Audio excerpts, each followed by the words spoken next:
Good morning. Today is the great day of diversion, deflection, Jacques Charlier, and all the friends that came from United States. Hello, Rick. The program is a little bit modified because we have the honor to have with us a Vice Minister of Foreign Affairs of Italy, that is for the first time here in the Villa Maraini. And then we have a link video with the Minister of Interior. So for our movement, it's an important day. So I suggest the whole day is under the responsibility of Jacques Charlier. This is done for the leadership of Jacques Charlier. So he will chair the session. We say bye-bye to the Vice Minister of Foreign Affairs. Buongiorno, salve.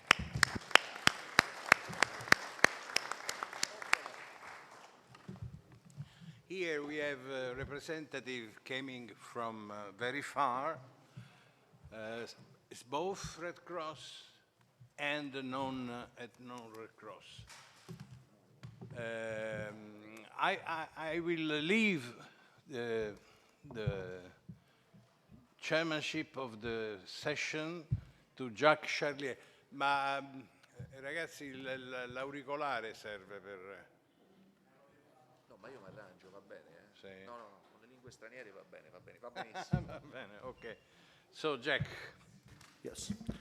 Good morning, everybody. Thank you, Massimo. It is a pleasure to be here with everybody again today to welcome to day 2 of Rome Consensus. And we're going to begin right away with the Vice Minister of Foreign Affairs, Giorgio Sili.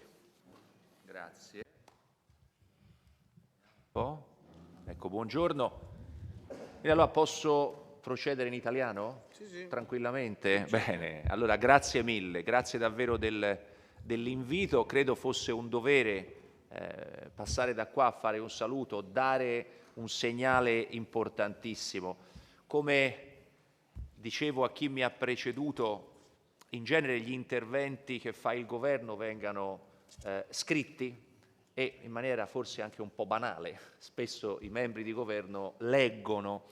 Devo dire però che ieri sera ho rimesso un po' le mani su questo intervento che vi leggerò. Prima di entrare qua abbiamo parlato di un qualcosa di assolutamente importante che mi piacerebbe tanto approfondire e spero davvero di poter vedere, visionare quello che verrà prodotto da queste giornate di lavoro, perché l'argomento è molto molto interessante. Tra le varie deleghe mie io ho anche i diritti umani e spesso e volentieri ci sono delle questioni difficilissime, devastanti, quando si parla anche di persone tossicodipendenti che vengano detenute in carcere, la figura del carcere, come dire, che spesso viene considerato fin troppo in maniera repressiva e troppo poco in maniera riabilitativa e rieducativa, le questioni inerenti tossicodipendenti in carcere, che io mi occupo di affari esteri e devo dire giro il mondo, ho visitato delle carceri, ho visto delle situazioni, ci sono delle situazioni nel mondo sia per i tossicodipendenti e anche non per i tossicodipendenti che sono veramente, che gridano vendetta assolutamente. Quindi io, se mi permettete, procedo a leggere il mio intervento, che non vuole essere fine a se stesso, non è un addio, è semplicemente un intervento per conoscersi, che sarà un arrivederci e quindi una mia messa a disposizione per qualsiasi necessità che scaturisca da queste giornate di lavoro. Prima di tutto un sentito e dovuto ringraziamento agli organizzatori, al dottor Barra e a tutti i partecipanti che hanno aderito numerosi dall'Italia e dall'estero. Per me è un vero piacere intervenire oggi qua. La droga è un problema globale e come tale richiede un approccio condiviso da parte di tutti i settori della società. Secondo l'ultimo rapporto sulle droghe delle Nazioni Unite, nel 2020 oltre 275 milioni di persone nel mondo hanno fatto uso di droga e oltre 36 milioni abbiano sofferto di disturbi dovuti al consumo di stupefacenti. Nell'anno precedente l'uso di droghe ha portato almeno 500.000 di persone alla morte. Le sfide internazionali connesse alla diffusione di droga sono numerose e complesse e queste 3 giornate di lavoro per il 10° anniversario della partnership internazionale di Croce Rossa e Mezzaluna Rossa sull'abuso di sostanze sono un'occasione unica di confronto tra società civile, operatori di settore e organizzazioni internazionali su un tema così sensibile e dai risvolti estremamente complessi anche sul piano internazionale. In molte parti del mondo i servizi di trattamento, cura e riabilitazione sono inadeguati, quando non del tutto assenti. Nuove sostanze psicoattive con effetti collaterali ancora sconosciuti vengono create con una rapidità sconcertante, mentre il narcotraffico finanzia crimine organizzato e terrorismo, rafforzandoli e alimentando corruzione e riciclaggio di denaro. La pandemia ha aggravato ulteriormente questo quadro a causa della pressione sui sistemi sanitari e delle restrizioni. In molti Stati non è stato possibile garantire livelli di trattamento e riduzione del danno paragonabili a quelli pre-pandemia. Stress psicologico e solitudine hanno inoltre accresciuto il rischio di dipendenze, anche in fasce di popolazione tradizionalmente meno esposte, e il traffico tramite internet e dark web è aumentato esponenzialmente. Al tempo stesso, però, la pandemia ha anche accresciuto la consapevolezza di quanto sia importante proteggere il singolo se si vuole proteggere la collettività intera ed ha valorizzato i benefici di un approccio fondato sulla scienza, la solidarietà e la corretta informazione. Il Ministro degli Affari Esteri e della Cooperazione Internazionale è sempre stato in prima linea nello sforzo collettivo diretto a definire risposte globali al problema delle dipendenze, fondate sulla collaborazione internazionale, tramite un'articolata azione di diplomazia giuridica e di cooperazione che portiamo avanti nelle organizzazioni internazionali e nei rapporti bilaterali. Voglio porre l'accento in particolare sul nostro contributo nei fori multilaterali, a cominciare dalla definizione e dall'attuazione degli strumenti giuridici internazionali e di controllo delle droghe. L'Italia è stata rieletta ancora una volta il mese scorso a membro della CND, Commission on Narcotics and Drugs, l'organo delle Nazioni Unite deputato al controllo delle sostanze stupefacenti e alla definizione delle politiche globali in risposta al problema della droga. Abbiamo sostenuto l'adozione, oltre 20 anni fa, della Convenzione delle Nazioni Unite contro il crimine organizzato, uno strumento chiave anche per la prevenzione e il contrasto ai traffici illeciti, incluso il narcotraffico.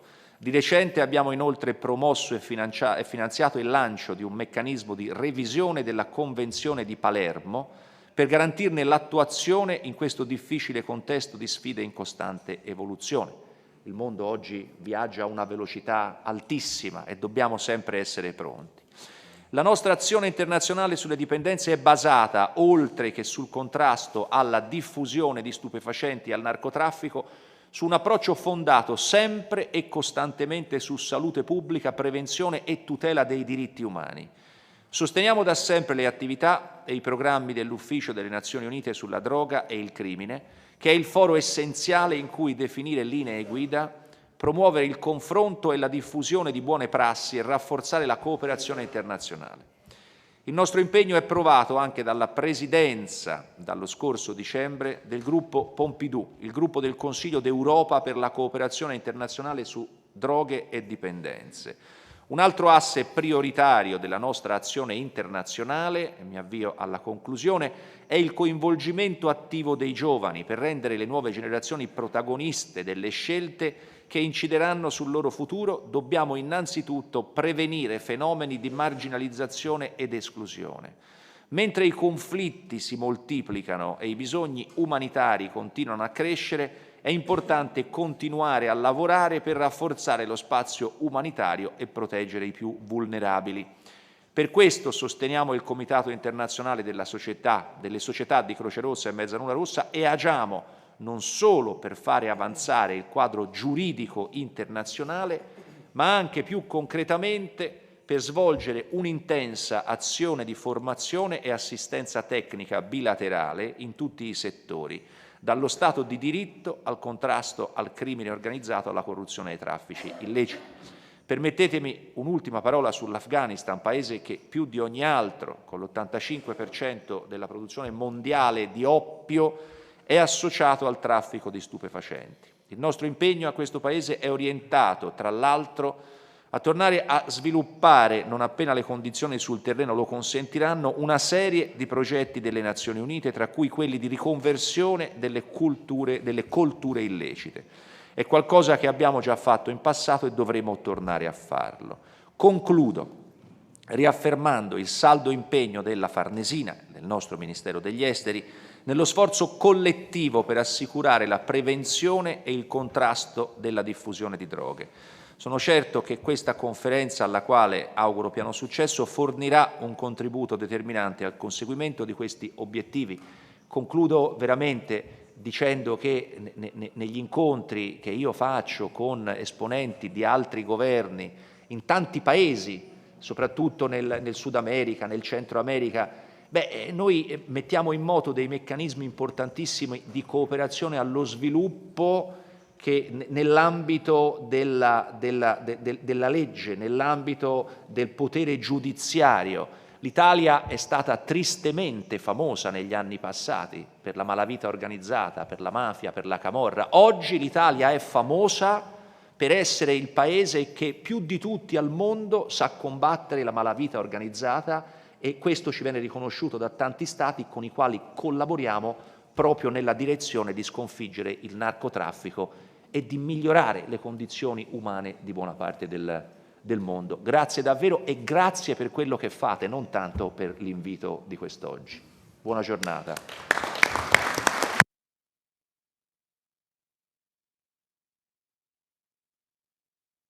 Grazie onorevole. Noi siamo sensibili alla sua presenza, che è la presenza del governo italiano. Certe volte noi ci sentiamo un po' isolati, sottovalutati, non considerati per quello che facciamo. Un governo che abbia a cuore lo sviluppo del Paese deve obbligatoriamente conoscere, avere l'ambizione di conoscere ogni tossicomane, perché ogni tossicomane è diverso dall'altro e porta la sua carica di distruttività. Un tossicomane conosciuto è sempre una persona pericolosa per sé e per gli altri. Un tossicomane sconosciuto è doppiamente pericoloso per sé e per gli altri. Quindi un governo che voglia fare una politica di sviluppo e finalmente di pace deve avere l'ambizione di conoscere tutti i tossicomani, che non è un'impresa impossibile, perché comunque si tratta di un numero finito, un numero limitato. Noi siamo mediatori, bridging the gap, tra lo Stato e la strada. Nella strada abbiamo dei grandi alleati, che sono le forze dell'ordine. Le forze dell'ordine, come ci insegna Jacques Charlier, non si possono limitare alla repressione, devono aumentare la conoscenza e il contatto e il feeling. I tossicomani non sono dei nemici dell'ordine pubblico, i tossicomani possono essere sfruttati, possono passare dall'altra parte, sono le persone più idonee perché conoscono le dinamiche. Noi abbiamo esempi incredibili di gente che passata dall'altra parte, cioè dalla parte dello Stato, ha salvato migliaia di persone e ha migliorato la cenestesi del Paese. Noi vorremmo in questo essere incoraggiati dal governo. Certe volte ho difficoltà a pensare qual è l'autorità da contattare, perché la frammentazione delle competenze è un ostacolo, anche perché ognuno che ha una carica non vuole pestare i piedi alle altre cariche. Abbiamo bisogno di consenso. Il consenso è definito con la frase humanitarian drug policy, politica umanitaria sulle droghe. L'interesse dello Stato di conoscere in maniera friendly chi assume droghe. E questo è quello che noi cerchiamo di fare in tutto il mondo, bridging the gap, sfruttando il potere dell'emblema e sfruttando le migliaia e migliaia di persone competenti, committed, che ci credono, che vogliono migliorare la società e di cui una rappresentanza di vari paesi è oggi qui riunita. Quindi noi siamo qua non per rivendicare o per chiedere grandi rivoluzioni, perché poi la soluzione non c'è, perché l'uomo, fin dai tempi di Noè, il quale giacque nudo perché si era ubriacato e quindi aveva assunto droghe, ha consumato sostanze. Quindi purtroppo il consumo di sostanze fa parte del destino dell'uomo e non lo potremo mai risolvere. Possiamo però ridurre i danni. La riduzione del danno non è un'attitudine rinunciataria, ma è il primo passo della terapia, perché comunque non si può curare una persona che è morta e quindi evitare che si ammazzi è il primo passo della terapia e questo è un interesse di tutto il mondo. Con questo so che c'ha una serie di incontri. Dico una cosa sola, perché io ricordo quando ero a Bruxelles avevamo a che fare con i traduttori simultanei, a volte quando si usavano parole difficili erano ma lei ha usato il termine cenestesi, ecco mi piacerebbe sapere come hanno fatto a tradurlo. I nostri sono bravissimi. È un termine meraviglioso, ha fatto un intervento stupendo, davvero, grazie. Grazie. Allora lo salutiamo perché c'ha gli altri impegni e anche perché poi noi abbiamo il collegamento con il Ministro dell'Interno. Quindi l'accompagno. Ah, ma accompagna? Accompagno. Andiamo. Grazie.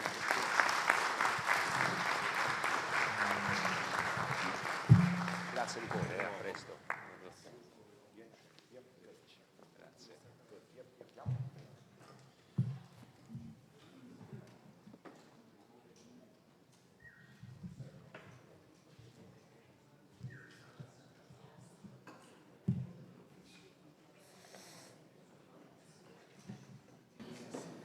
Hey, Jason.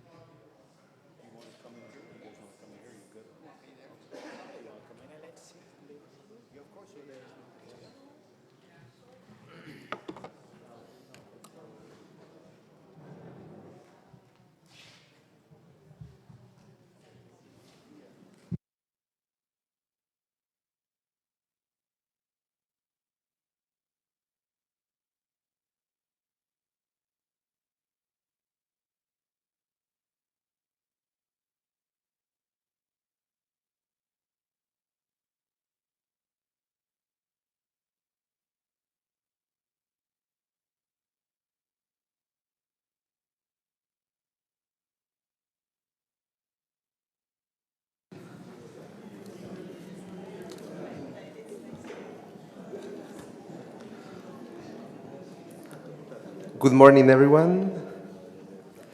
So now we have, I think, one of the most important spaces these days.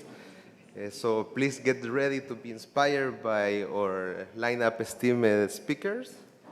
First up is Jacques Charlier, the co-founder of the Global Deflection and Pre-Arrest Diversion at BTAG USA, and served as the Executive Director of the Police Treatment and Community Collaborative and the Executive Director of TASC, Center for Health and Justice.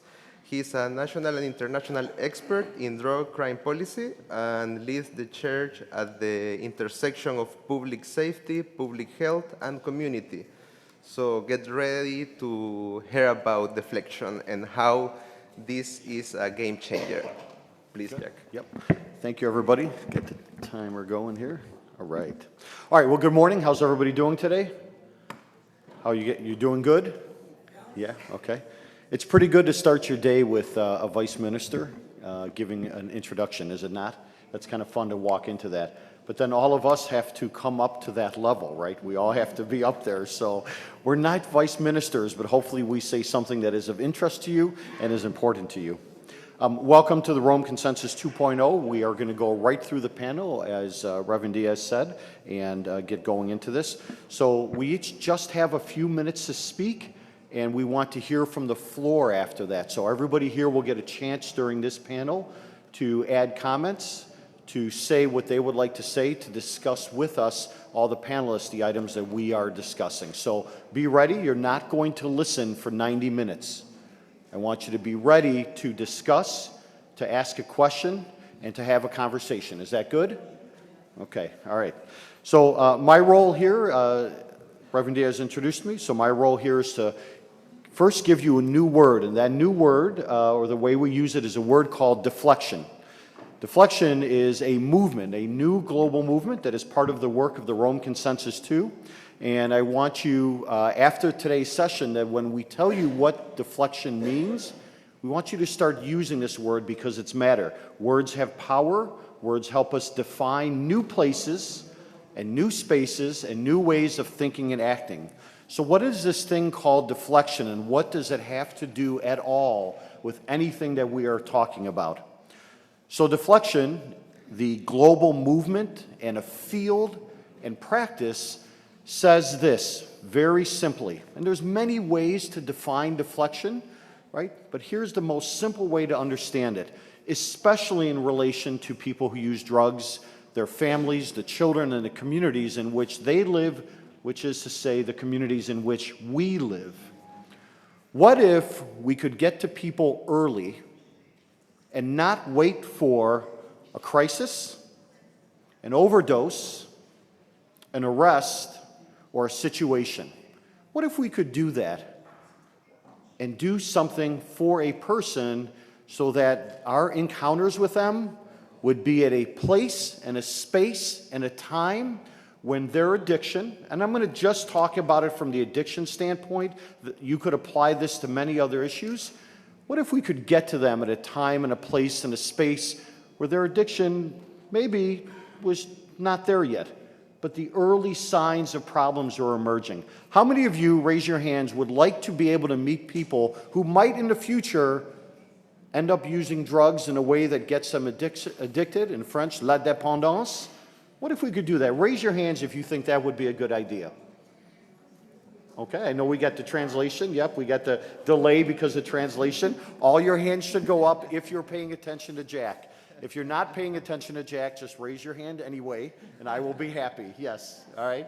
So all your hands should go up and say, yes, Jack, we would like to get to people early before anything happens. Because for the most part across the globe, everywhere, we have waited until the arrest has happened. We have waited until an overdose, and I know that that has uniquely American implications to it. We have waited until someone is in jail, before the court, at the emergency room, laying on the street, or dead before we have acted. Deflection says and puts into play for the first time globally, at scale, not just limited pieces here and there, but says at scale, we now know how to do this. The way to do it, and this is one way to do it, and I'm going to come at it from this angle because I come from law enforcement, is to say that the police across the globe, and I understand the issues as we have issues with treatment, we have issues with police, we have issues with community, we understand that. That's the nature of the world. But the police see people, and many people don't know this, well before anything has ever happened to anybody. Did you know that? That the police see people well before they ever arrest anybody. They don't arrest someone on the first time. That's very rare. The data tells us that. They see Jack 6, 7, 8, 9, 10 times before they might ever do anything with me. Deflection says, what if the first time you saw Jack, officer, whatever the title is for the police, what if at that point you could recognize that there might be something that we want to intervene on? And if so, how do we do that? And that is what's called deflection. Leveraging the thousands, hundreds of thousands, millions of encounters that police have before anything ever needs to happen, in doing something so that before addiction sets in and everything goes with it, they can already be referred and sent off to treatment without threat of arrest, without threat of punishment, just because the officer encountered you and said, "Would you like help? Do you need help?" And then the officer walks away and deflection takes over. There is no court, there is no arrest, there is no hospital, there's no jail involved. That's deflection. And that's pretty revolutionary. And that is why the Rome Consensus is picking up and introducing you today deflection. The numbers around deflection, the possibility and the scope are huge, right? In the United States, and I'll give you the statistic, when we wait for people to get to jails and prisons, we are somewhere between 6 to 10 million people, which is a lot, the vast majority of whom 60 to 80% have drugs in their background. But if we leverage the police, which is happening more and more, we have 60 million chances before they're ever arrested. 60 million, that's 6 to 10 times the number of chances and opportunities before an arrest is needed, before an overdose happens, before the emergency room visit needs to take place, by which an officer, she can say to Jack, "I'm not going to arrest you today. I was never going to arrest you, but it looks like you might need help. Would you like that?" "Yes, I would like that." Okay, that's deflection. Final item I want to leave with you today, because I wanted to just introduce the word deflection, and this will be a conversation, is this, and this actually came from a conversation I had a few weeks ago. The war on drugs, which for folks on the side of treatment and recovery talk about a lot and point the finger at police. Coming from law enforcement, I can tell you that we might have a slightly different view of it, and that's fine, but here's the point. If the war on drugs is over, and we all agree it is, globally, that means the war on each other as professions is also over. We may no longer look at police and say they are the enemy. We may no longer look at treatment and say you are the enemy. We may no longer look at people who use drugs and say you are the enemy. The war on drugs is over. The war of our professions, fighting and arguing with each other, must also end. And when that happens, to the minister's opening comments about a shared approach, those were his opening words, deflection is a shared approach in the community of how police, treatment, and community can work together on a global movement for deflection. Thank you.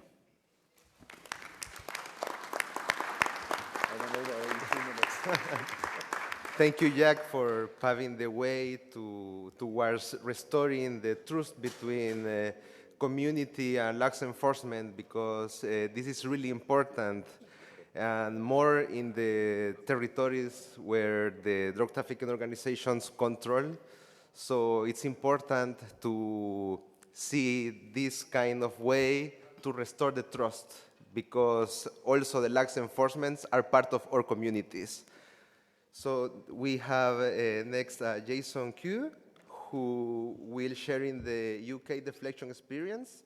Jason is a master at bringing together key stakeholders across the criminal justice system, including people with lived experience, to develop high-quality diversionary and deflection practices.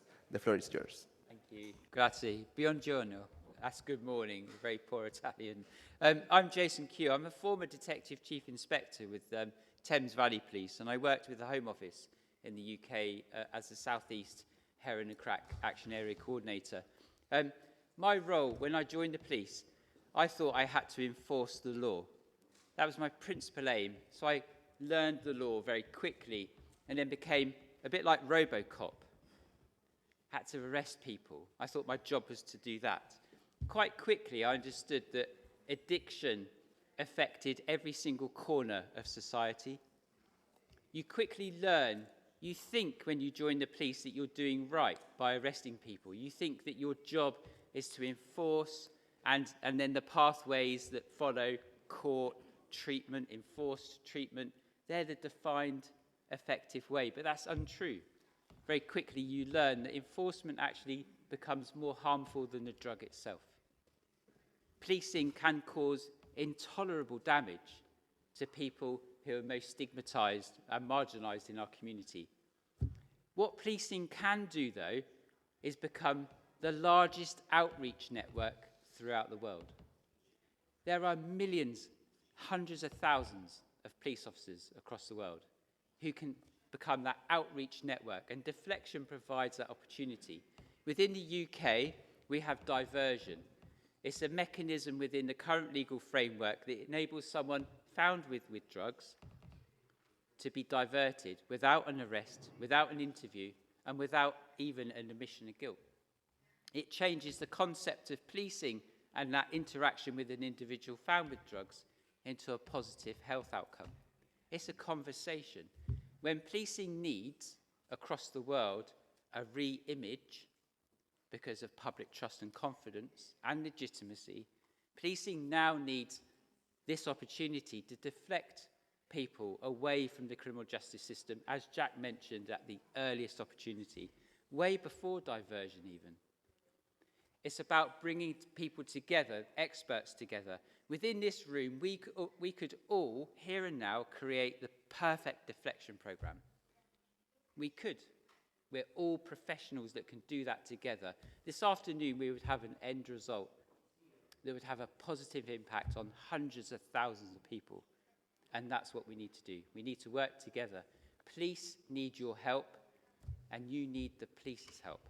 And we need to work together to effect proper humanitarian drug policy, which is a health focus. It's not about punishment. It's not about stigma. If policing has the objective to purely reduce demand, we heard from the minister about the activity in Afghanistan, to truly affect demand reduction, it's about education, awareness, harm reduction, not punishment. Some people in the public or the media may well feel that this is going soft on drugs. This is soft policy. But believe me, there is nothing soft about preventing death. That's it. Thank you, Jason.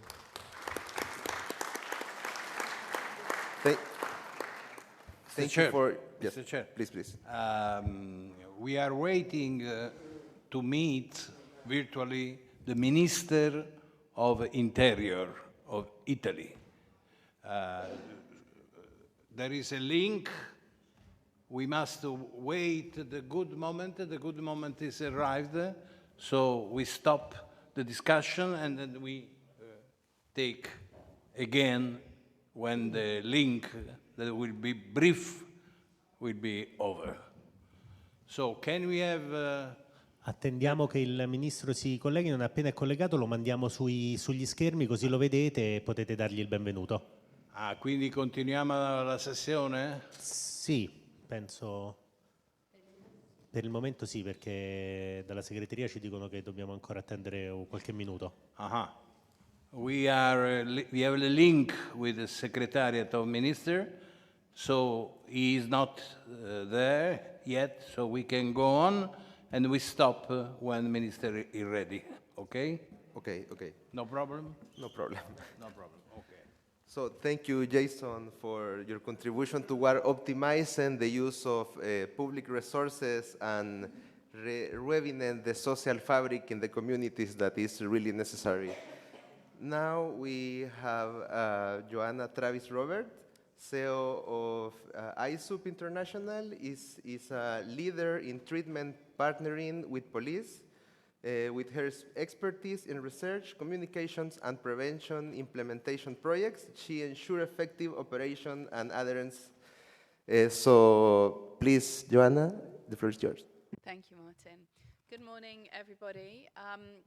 As you heard, I do not come from the deflection side of this story. I represent 30,000 people on the ground in the drug demand reduction field. So that we include volunteers, teachers, social workers, doctors, all the way through to psychologists, psychiatrists, people that are focusing on this 100% of their career. So we have a very widespread membership, and some of that membership do consider themselves to be part of a law enforcement role within this. About 5% of our members have indicated that they have some involvement in criminal justice side as well. But the majority are on the ground within research, policy or practice. So I reached out. We have 35 offices around the world, and I reached out to those 35 to ask them about deflection, about the story for them in their countries, within their context on the ground. 10 of them got back to me, and it was very interesting in terms of, firstly, just awareness of deflection. Seven of the responding officers were not hugely aware of any work happening in their countries. 4 said, yes, we know it's happening, but it's not official. So we had, you know, this sort of covert, people not declaring it, but doing it under the radar anyway, because they see how important it is. I asked them, how do your treatment community feel about deflection and working closer with law enforcement? A couple of respondees highlighted that these two sectors are very new to each other, and the gap in their country is currently large. So the approach needs to be made very sensitively on both sides to close that gap.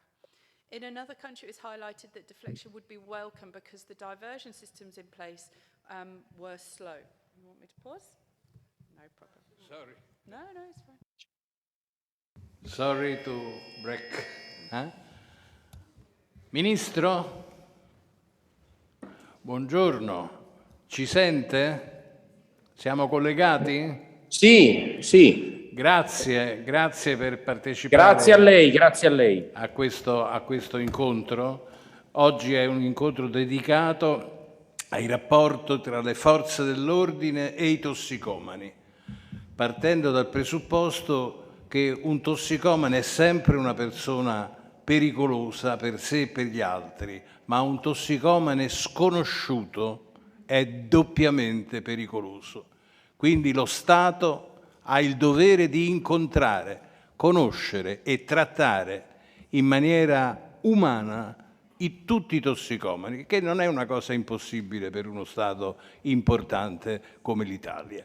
Quindi il messaggio che mandiamo noi, adunando esperti che provengono tanto dal versante terapeutico quanto dal versante delle forze dell'ordine, è che si può migliorare la situazione con quella che noi chiamiamo Humanitarian Drug Policy, politica umanitaria sulle droghe, cercando di evitare il più possibile il carcere, che non è mai terapeutico e non è mai un momento di redenzione, semmai rischia di diventare un momento ulteriore di patologia, per cui un soggetto che sta male poi rischia in galera di diventare un criminale.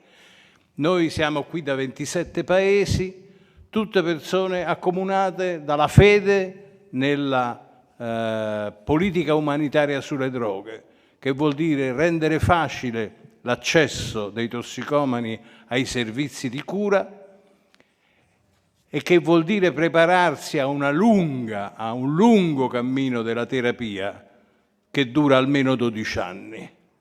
Abbiamo qui i leader della cosiddetta deflection, che si sta sperimentando negli Stati Uniti con ottimi risultati e che vorremmo fosse studiata e implementata anche in Italia. Grazie per essere venuto, sia pure virtualmente, e le cedo la parola.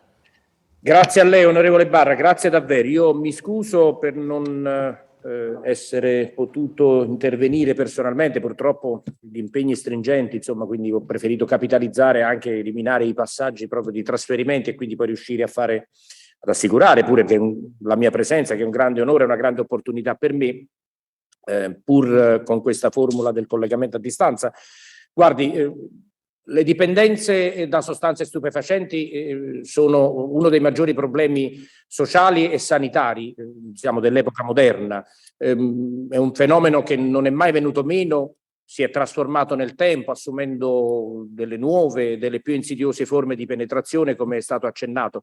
Il mercato, peraltro, delle sostanze stupefacenti è in continua evoluzione dal nostro punto di vista ed aggredisce soprattutto le generazioni di preadolescenti ed adolescenti che rappresentano il patrimonio sociale, peraltro, su cui dobbiamo fondare il nostro futuro. La concorrenza che noi registriamo all'interno del narcotraffico conduce all'immissione nel mercato anche di nuovi tipi di sostanze capaci di conquistare nuove fasce di consumatori, laddove poi peraltro i mutamenti sociali, specie nell'ambito giovanile, determinano questi nuovi orientamenti, stili di vita, propensioni al consumo, di cui l'uso di droghe diventa una parte integrante. Questo rende un po' più difficile il tutto. Il Ministero che io rappresento, il Ministero dell'Interno, attraverso tutte le sue articolazioni, sia centrali che territoriali, è costantemente impegnato sia sul fronte del contrasto al traffico e allo spaccio di stupefacenti e sia su quello della prevenzione. Questo perseguendo l'obiettivo di una sensibile riduzione dell'offerta e della domanda e di vecchie e nuove droghe. Contrastare le organizzazioni che gestiscono il lucroso traffico di sostanze stupefacenti e le piazze di spaccio è chiaramente per noi fondamentale per garantire la sicurezza e la legalità delle nostre città. Questa è una delle missioni che comunque ha il Ministero dell'Interno, rispetto alle quali non può deflettere. Il dottor Massimo Barra, riferendosi ai propri pazienti, so che è solito affermare che è la terapia che deve adeguarsi al soggetto e credo che con questo lui voglia significare che non esiste un'unica ricetta, un'unica soluzione taumaturgica che possa servire ad affrontare e a risolvere ogni patologia. Io aderisco a questo suo convincimento, ne sono convinta anch'io. Una strategia efficace contro le droghe richiede un approccio razionale e concreto che sia in grado di modulare gli interventi in relazione agli specifici contesti e a quelle che sono le realtà di riferimento.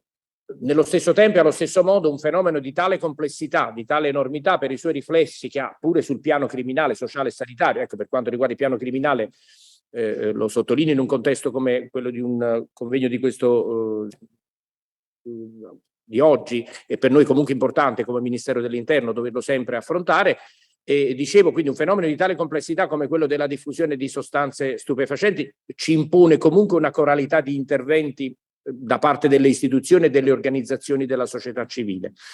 Credo pertanto che sia necessario avviare una serie di azioni sul territorio perché le persone afflitte dalla patologia non commettano o non reiterino reati contro il patrimonio delle persone per alimentare la propria dipendenza. Guardi, io proprio prima di collegarmi sono stato in prefettura a Roma per affrontare peraltro questa tematica e anche questo tipo di problema per quanto riguarda un quadrante importante della città che è quello di Roma Termini, dove si concentrano la droga, il tema dell'uso delle sostanze stupefacenti è solo uno dei tanti problemi, ma dove si concentrano problemi di natura sociale con problemi di sicurezza per i cittadini. Quindi occorre aiutare le istituzioni a gestire in modo efficace l'esecuzione della pena, anche con percorsi alternativi che riducano la recidiva e recuperino il soggetto detenuto. Questa è stata sempre una grande sfida, quello di abbinare anche i temi dell'applicazione della legislazione penale in chiave di risoluzione del problema. Ovviamente queste sono tematiche che rivestono un'importanza fondamentale per il governo, per il Ministero dell'Interno, infatti risale a poche settimane fa l'istituzione che abbiamo condiviso insieme d'intesa con il sottosegretario Mantovano, delegato proprio dal governo alle politiche antidroga, abbiamo istituito un tavolo tecnico con il compito proprio di approfondire e migliorare l'applicazione della legislazione vigente relativa alle dipendenze e con un particolare riferimento fra l'altro ad una maggiore prevenzione soprattutto nelle scuole e alla formazione degli operatori proprio nella logica di creare sinergie con le realtà territoriali che sono molto attive da questo punto di vista. Un tavolo tecnico è stato istituito anche presso il Ministero delle Infrastrutture e dei Trasporti, a cui partecipano il Ministero dell'Interno, il Ministero che io rappresento, e il Ministero dell'Istruzione e del Merito. All'interno di questo tavolo tecnico sono state messe in cantiere diverse iniziative anche di carattere normativo in materia di guida in stato di ebbrezza alcolica e in stato di alterazione dovuta all'uso di sostanze stupefacenti, nonché ovviamente di sensibilizzazione degli studenti nelle scuole. Ecco, questa trasversalità delle varie iniziative all'attività di vari ministeri segna la complessità di questo fenomeno e quindi la necessità di coinvolgere le varie istituzioni che settorialmente possono incrociare, possono svolgere un ruolo importante nel fronteggiare questo problema. In questo contesto chiaramente è preziosa l'opera di realtà come la Fondazione Villa Maraini, lo dico senza, come dire, formule di cortesia e di circostanze. Io ho avuto l'onore l'anno scorso di conoscerla quando sono venuto in un importante appuntamento alla presenza del Capo dello Stato e sono rimasto stupito, all'epoca ero prefetto di Roma, di conoscere questa grande realtà e di apprenderne la storia. È una fondazione, un'iniziativa, un'attività che da oltre 46 anni ha intrapreso uno straordinario percorso di lotta alle tossicodipendenze e di restituzione delle persone alla pienezza della propria vita e della propria libertà e quindi anche della propria dignità. Con l'ampiezza, la specificità, l'assiduità dei servizi che è in grado di offrire Villa Maraini, conosco non senza qualche difficoltà, in qualità di agenzia per le dipendenze patologiche della Croce Rossa Italiana, ecco, Villa Maraini rappresenta veramente un mirabile modello di solidarietà attiva e di vicinanza autentica alle persone bisognose. Io credo che ne sono un simbolo i camper della fondazione, le sue unità itineranti che svolgono un ruolo veramente importante e che ogni giorno so essere pronti a intervenire per portare sostegno e assistenza nei luoghi più disparati della città. Credo lo testimonia anche il suo ambulatorio, unico servizio medico a Roma che è aperto 24 ore su 24, anche questo appresi l'anno scorso quando ebbi quella opportunità a cui facevo riferimento, ambulatorio attivo, come dicevo, tutto il giorno per la cura dei tossicodipendenti, senza distinzione di genere, senza distinzione di religione, senza distinzione di nazionalità. E anche questo è un merito che va sottolineato. Ne è un emblema ulteriore anche la sua comunità terapeutica, in cui l'esperienza e la professionalità dei suoi operatori si esprimono con un approccio personalizzato, basato sul rispetto della dignità dell'individuo, dignità di individuo che sono ovviamente unici ed irripetibili. Io credo che sia un segno concreto di questa straordinaria attenzione al problema della droga in tutti i suoi differenti aspetti, anche questo summit che è stato organizzato presso la Fondazione, che in questi giorni appunto vede coinvolta, come è stato detto, la rete internazionale delle organizzazioni che operano in questo delicato ambito. Io credo questo convegno rappresenti anche un'importante occasione di approfondimento attraverso un'analisi il più possibile da condurre a largo spettro, insomma, dei molteplici profili che sono appunto, come dicevamo, nella loro interdipendenza, profili sanitari, psicologici, criminali, sociali, che sono legati alla condizione di tossicodipendenza e tutto questo credo che possa avvenire in un'ottica di rafforzare il percorso di uscita e le possibilità di reinserimento sociale. Io ricordo quando fui lì l'anno scorso la rappresentazione anche di alcuni operatori che avevano vissuto la condizione appunto di fare questo percorso di uscita ed erano delle storie bellissime che furono raccontate che devono essere un esempio, un emblema per tutti. Trovo di particolare interesse le riflessioni sviluppate nella sessione di oggi che è dedicata attraverso questo approccio comparato che guarda anche alle esperienze di altri paesi al tema delle misure alternative alla detenzione. È un tema di grande complessità che richiede un'analisi sempre più approfondita. Bene hanno fatto gli organizzatori a renderlo oggetto di questo specifico panel. Penso che due dati fondamentali non vadano in ogni caso tralasciati. Oltre un quarto dell'intera popolazione carceraria ha problemi di dipendenza patologica da sostanze stupefacenti. Il dato che riguarda anche gli istituti di pena italiani vedono oltre il 30% dei detenuti che sono in carcere per reati di droga. Quindi questo segna anche l'importanza che poi non è solo criminale o penale, ma è un tema veramente sociale, quindi l'importanza del tema della droga. Quindi ogni scelta in tale campo credo che non debba tenere in debita considerazione, quindi non possa non farlo, di tenere in debita considerazione questi aspetti nella ricerca di un punto di equilibrio che assicuri nello stesso tempo la sicurezza della collettività, il diritto alla salute e il reinserimento sociale delle persone. Io ecco, so che in un contesto come questo il mio continuo riferimento alla sicurezza delle collettività me lo dovete comunque consentire perché è un tema di cui comunque mi devo occupare, ma credo che possa essere ampiamente coniugato con quelli che sono gli altri temi che si trattano più diffusamente in un summit come questo, che sono il diritto alla salute e il reinserimento sociale delle persone. Anzi, sono in qualche modo questi ultimi due un aspetto importante anche della sicurezza delle collettività e delle stesse persone che sono toccate da questo tema del disagio e dell'uso da sostanze stupefacenti. Quindi io Chiudo dicendo che veramente nel formulare i più convinti, sinceri, calorosi auguri di buon lavoro a tutti i partecipanti del Summit,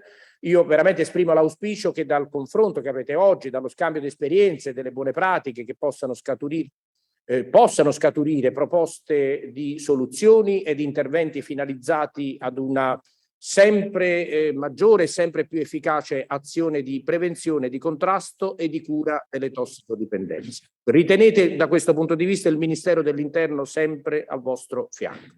Grazie, grazie a voi.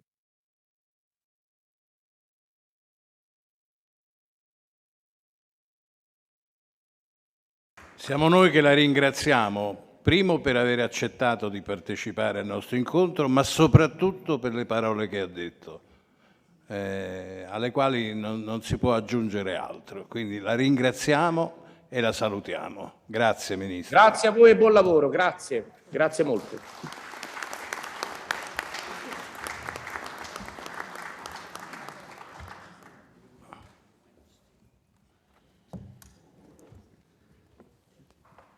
Joanna, please, if you can continue. Thank you. No, of course. What a wonderful person to be interrupted by. Yeah, it's a hard act to follow, actually. But as I was saying, that we talked about the gap, and then we talked about the fact that in some countries the diversion systems are slow. So any way of increasing the speed of those or implementing a deflection approach would be welcome to get around that barrier. One respondent highlighted that the civil society are calling for deflection, but that the country, the policies are not responding. So there is a big movement on the ground. It's not necessarily being met by a policy change. 4 respondents who actually came from the same country, different offices in the same country, said that the treatment sector were somewhat cautious at this stage because it's new to them. They want to understand what its impact would have on the community and how it would work as a new initiative in their country. And another said that there's reluctance, but that they've seen great success when they've promoted awareness and alliances within the workforce. And again, about closing that gap, they've built small alliances, small working groups in very local areas involving law enforcement and the treatment community, and that they've seen great success when they've implemented it that way. I asked a very simple question if they felt that it would be welcome. 10 respondents clearly said yes, 1 was a little bit cautious. And in terms of our national chapters, so these are host organisations that are on the ground in the country already focusing on supporting the workforce there. They all welcome the opportunity to be involved with this type of initiative. 5 are already advocating for deflection and diversion activities, across the broad scale. And 1 asked how the prevention community can engage. So, the feeling was they wouldn't be part of this, so they wanted to understand what their role could be. So in conclusion, the first issue I had was having to explain and define deflection. So despite my best efforts, some people didn't understand, some people misunderstood, some people totally understood, called it something absolutely different. So we have to be careful on our language and putting effort into communicating what we mean. Secondly, each sector can play a part, and we should be clearly articulating to them on the ground what part that could be. Thirdly, stigma is a big issue on all levels. Even within the workforce, there was some stigma, as I saw, in 1 respondent. So I think that has to come hand in hand. Attitudes are changing. Advocacy, sensitive, adapted introduction is key. And that ISA, as the global agency, but also within our national chapters, are really willing to partner, highlight, and support as this develops around the world. So if anyone has any questions about that, I look forward to hearing them later. So thank you, everybody.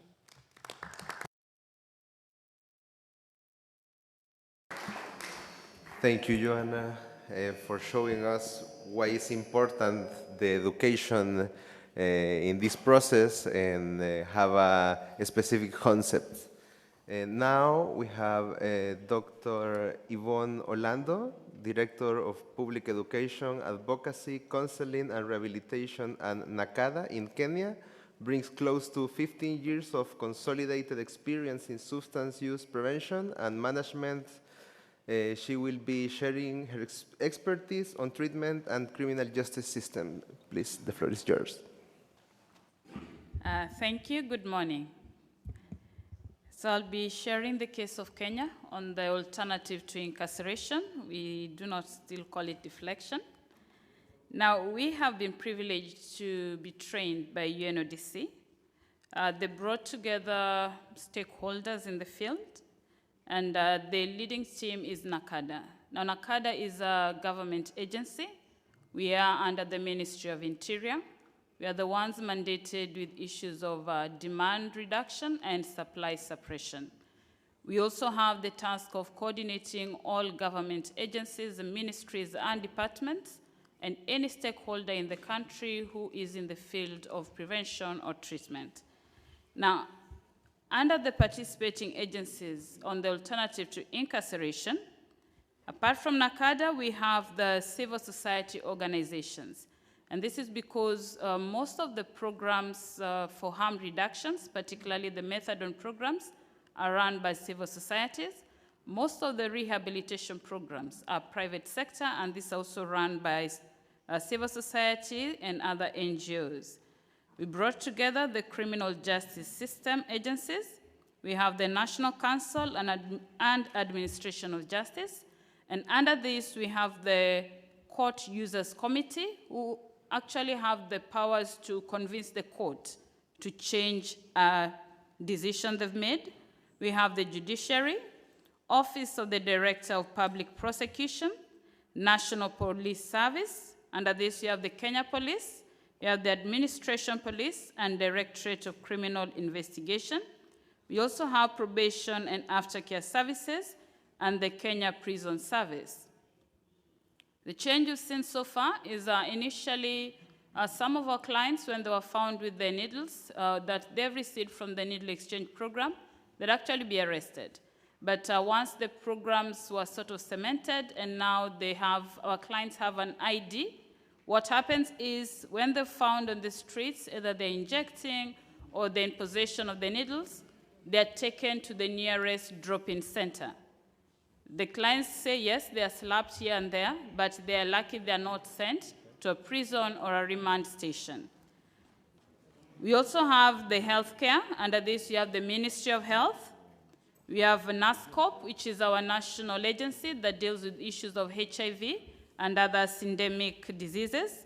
And we have the competent national authority, which is the Pharmacy and Poisons Board.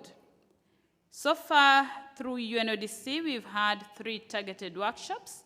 All the stakeholders have been trained on what alternative to incarceration involves, because we want the police, instead of arresting our clients, can they give them options? We want the judges, instead of sentencing all of our clients to prisons, can they even send them to probation or to our rehabs? And this has happened. We've had judges who actually say, okay, so and so go to this particular rehab. And the challenge there is that we do not have free rehabs. So we are struggling on that area. Under our prison programs, we have a MAT clinic that is operating within our second largest prison. The advantage here is that this is being implemented by UNODC and operated jointly by the Kenya Prison Service and the county government of Mombasa, together with our CSOs. So our CSOs ensures that, yes, methadone gets to the clients every single day. We are currently serving 300 inmates. 30 of them are on buprenorphine. They started operating in April 2020. Our second largest is an MSF-funded MAT clinic. This one is operating at a remand prison, which is called Ruiru. Here we are currently serving 223 people who use drugs within the prison community, and 2 of them are incarcerated. This same program is also serving 2 other prisons. We have the Kiambu Remand Prison and the industrial area, which is the largest prison, which is also being accessed for methadone. So we are happy with the strides that have made, but the challenge we are having is we are now pushing for policy change, and that is where the Court Users Committee is coming in. And because NACADA is the one mandated with issues of policy development on the area of alcohol and drugs, we're also trying to push for this. Particularly, you know, with police, they have to follow the letter of the law. So we are really pushing for this because they're having the issues. We also have the issue of the not having free rehabs. We've had a child who's sharing with Joanna. After lobbying with the CSOs, the court had us, and now they decided, okay, we have this 14-year-old found in possession, beat up the mother. Now we want to take her to prison, but you've been screaming down our throats, so take the child and treat the child. Just to realize we do not have a child-friendly rehab. And this took us back a bit because we realized, yes, we should be balancing how we are going to support them as much as we are saying alternatives. Thank you very much. Thank you, Dr. Yvonne, for your important work and show us it's possible to build bridges between government, civil society, private sector, and also intergovernmental agencies to bring harm reduction strategies and for advocate for public safety and justice. Thank you. Now we have Carla Rossi from the Transnational Radical Party. She is present a historical review of drug legislation in Italy from 1991 to 2018. Her insights will provide a historical perspective of the topic. Please, the floor is yours.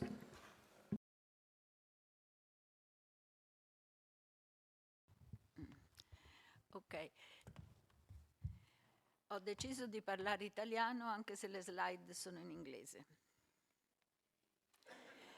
È importante vedere quali sono le leggi italiane. In realtà questo lavoro scientifico l'abbiamo fatto anche per la legislazione portoghese, inglese e altre legislazioni. Comunque la legislazione italiana, la cosa importante è quello che viene scritto dopo il nome della legge, dove c'è scritto reported consumer could suspend sanction by first turning to treatment. This was the first law on drugs. Then there was another law, much more repressive. Sorry, I started to speak English. That decided that the consumer should not use therapy in order to suspend the sanctions. So they have to get the sanctions and then, at the end of the sanction, go to therapy. And this point remained also in the present law. So even now, the consumers cannot suspend sanction going to therapy. So the prevention, the secondary prevention cannot happen. And this is very critical because if you see, okay, we decided to consider the article related to consumers and the article related to pusher and use the leximetric approach, but in any case, I have some copies of the article that I can give you to see what is leximetric approach. And what we get, provided the leximetric score for consumers and for pushers, you see that the law in 2014 became again the previous one for pusher, but not for consumer. You see that the line, unfortunately I can't show the line, but you see that you have the line that goes up for consumers and remains up. So this is not going down after 2014. This means that the consumers cannot get some therapy before sanctions. And this, you see, this is the level of repression using leximetric score. You see that the first law is more soft with respect to the second one, and the third one is something in the middle. So it's not coming back to the first one, even if many operators think now that we have come back to the first one. And also the politician, of course. This is why I decided to show this part in particular today. If you see, in particular, you see that the level, the leximetric level, go more or less together with the prison, so with the consequences for pushers. But if you look what happens when the consumer go to talk with the prefect, well, you see that before 2006, the consequences were divided by sanctions and therapy, more or less. And after the 2006, you have essentially sanctions, no therapy, and the same also after 2014. This means that this article of the law should be modified soon, because otherwise the secondary prevention cannot happen in Italy. And this is what happened before that the consumers became problematic. So if you want to stop, in some sense, or to help consumers before they became problematic, you have to modify this article of the law. And this is, in fact, is what happens. For what concerns consumer, you see that the score, the leximetric score goes up, the sanction goes up, and the therapy in general goes down. So you have less therapeutic intervention and more sanctions for simply consumers in Italy. This is essentially quite different from what happened in Portugal. If you make a comparison on just simply consumer in Portugal and in Italy, you have exactly something that is completely reverse for Portugal. So if Italian politicians can listen this intervention, as they even don't know that the article is still like that, it's better if they modify soon these articles. Thank you.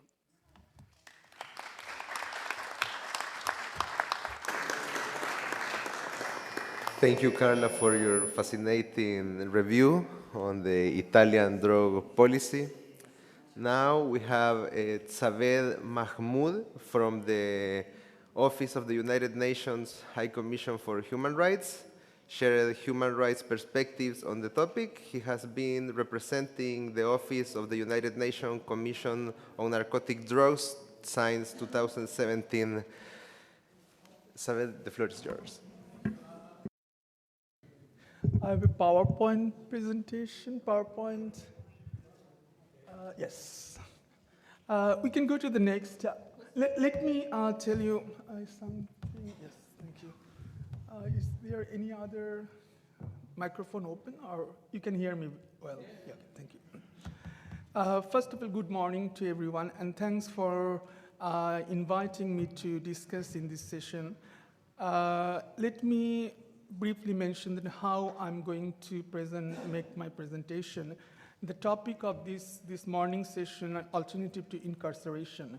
In this context also, I will touch upon on the decriminalization or alternative to criminalization, which is the big elephant in the room, which we haven't talked about it. I would like to refer, yesterday also I refer the international guidelines on human rights and drug policy. In this, international guidelines on human rights and drug policy, in this document, this whole alternative to incarceration issue looked at from right to liberty and security of a person. That we know under international human rights treaty and in different national constitution, national legislation, this is a right of a people, the right to liberty and security of a person, and therefore freedom from arbitrary arrest and detention. These apply also to people who use drugs. In the guidelines, it is very specifically mentioned that states should ensure that people are not detained solely on the basis of drug use and drug dependence. Here, I am going to emphasize the word drug dependence. We have used several other words. I think those words has an impact, as mentioned by Jack, what could have impact. I think that those, instead of drug dependence, if we use other, it comes with stigma. And I would encourage to all participants to use this word drug dependence or drug use disorder, that aspect.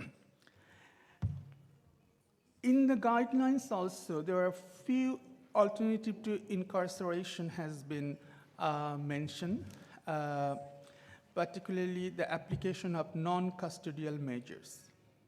That is important that when anyone coming in touch with the criminal justice system, they have option for custodial measures, such as bail, other alternative to pre-trial detention.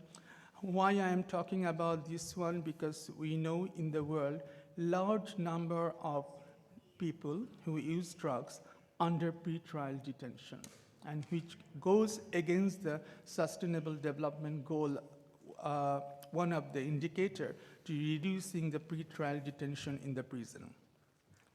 Also, these non-custodial measures, alternative to incarceration, could have sentence reduction or suspension, parole, pardon, amnesty. Then the issue of the diversion from prosecution. Already our colleagues discussed in details. I have one question. I would like to put this question.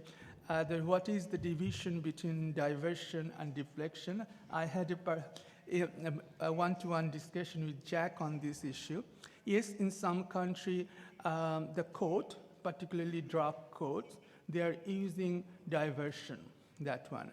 And some countries, deflection, this new wording is coming. It is really important to clarify and what are the difference, whether there is any difference or what are the element of that. We need to have a discussion on that. Then non-custodial measures at the sentencing and post-sentencing stages of person charged with and convicted of drug offenses, non-custodial measures at sentencing and pre-sentencing, that also post-sentencing. The word treatment is court mandated.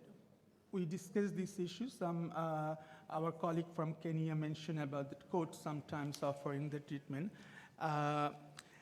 No penalties attached to a failure to the complete such treatment. That is important. Yes, at the international guidelines, we are mentioning this one.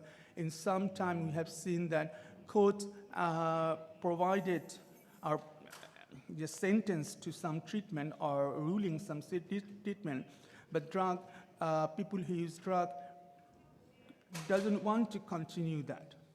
That should not impose further penalties on them.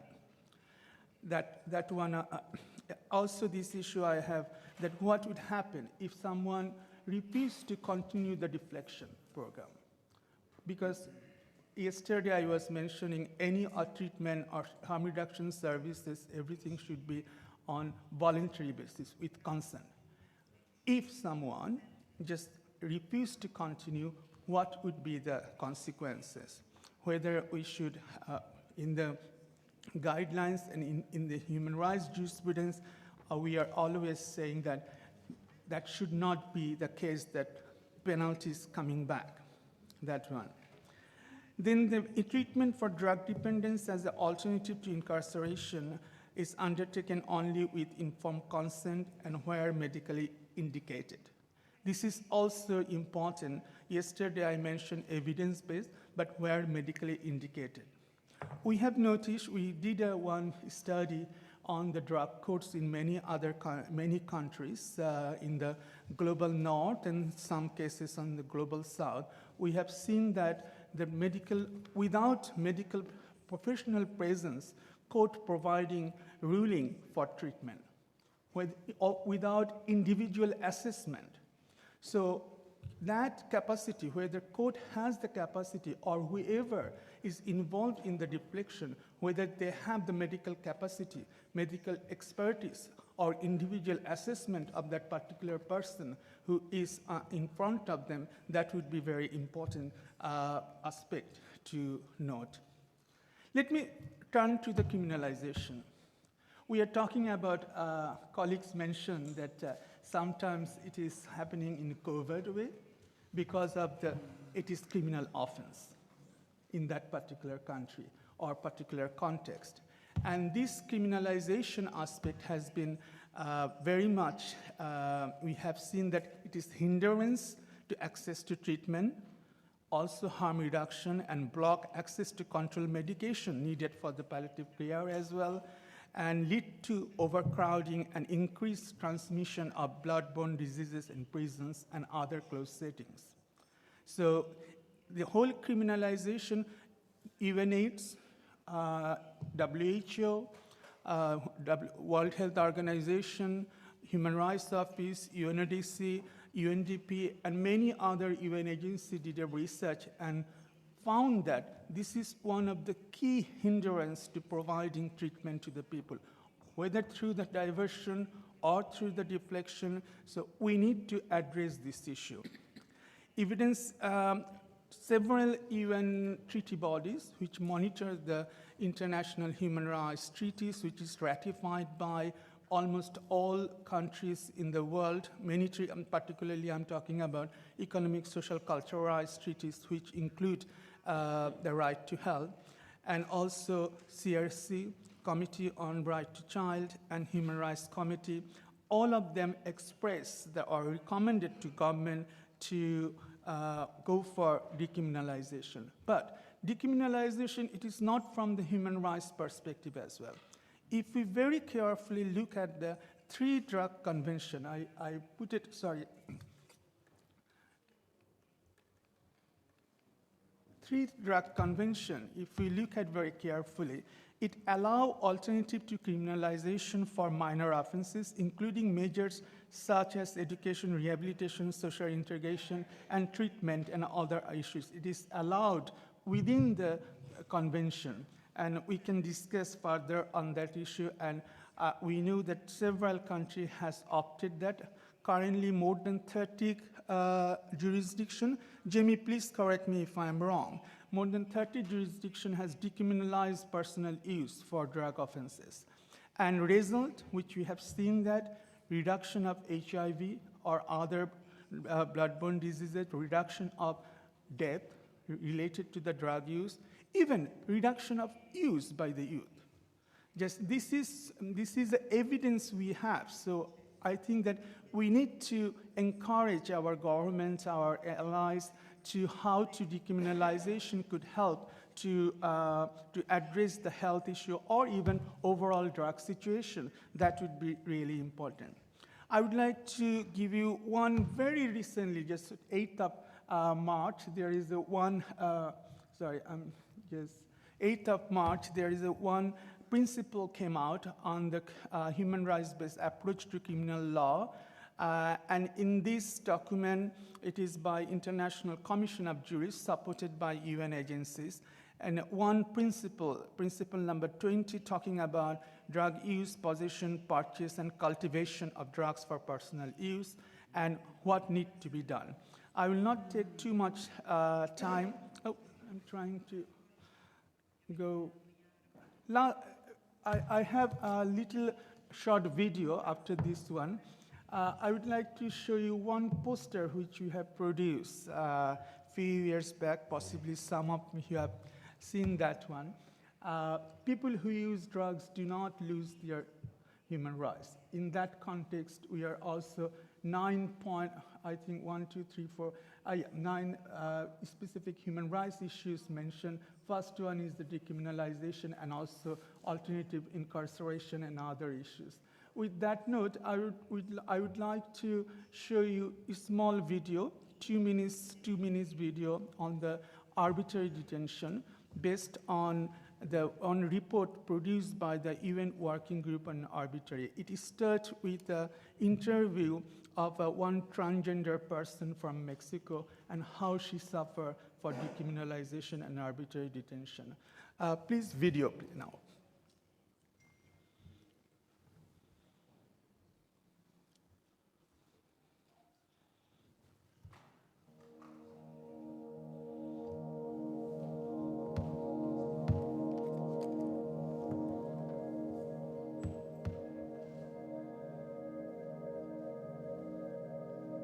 Y pues la verdad la experiencia en la cárcel pues fue algo desagradable, ¿no? Durante 11 años vivir en un centro penitenciario donde me alojaron en un lugar varonil, donde viví cierta serie de violencias, pero sí fue una experiencia fuerte.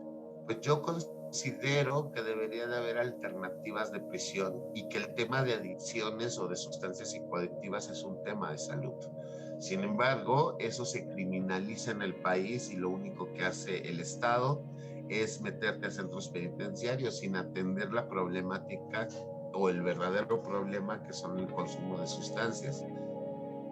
Looking at the prison population globally, around 20% of those who are currently in prison are there for drug-related crimes, including personal use and possession. This leads to serious issues concerning the human rights protection and of course leads to overcrowding in these detention facilities, which in itself is a human rights violation.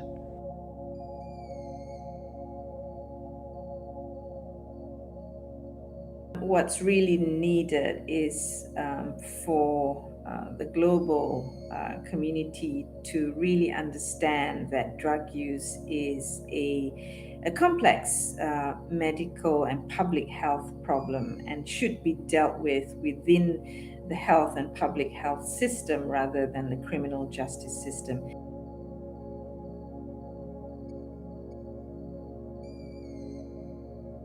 In this study, the working group calls for the closure of all state and private mandatory drug treatment facilities that hold people against their will. Drug dependency and use must not be treated as a criminal matter, but rather a health issue and addressed with rights-based measures.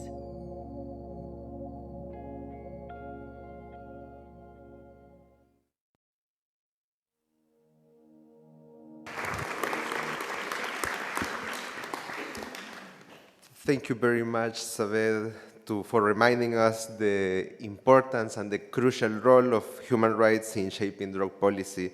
Now we will conclude with a session of discussion, but first I want to thank you all speakers for their passion, expertise, and valuable contribution to this road to the light.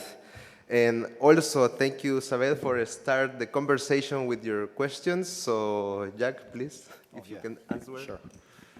Yep. And before we go to all of you, remember, after I answer these 2 questions, you are supposed to be ready, right? I said you're going to be ready. Thinking, questions, conversation, so get ready. Zaved, you asked 2 questions open to the floor, so I just want to answer them quickly. Where is the line between deflection and diversion? And remember, deflection is a new word, a new concept. You have to get out of thinking about prisons, jails, courts, and prosecutors. If you do not get out of that thought process in your head, you will never understand deflection. The line between deflection and diversion is when and I'm doing this just from the standpoint of our colleagues in law enforcement. When a law enforcement person encounters someone who is using drugs, that their first thought is, what can we do that does not involve an arrest? Does that make sense? Diversion is across the world. You have been arrested and you are now in the system. The movement of deflection says, what if, and I know I'm repeating, what if the first time the officer sees Jack, she says, I can see something's up, but I was not going to arrest you, but can we give you help now? That's deflection. She doesn't do the help, by the way. Deflection does it, which is treatment, peers, recovery, not the police.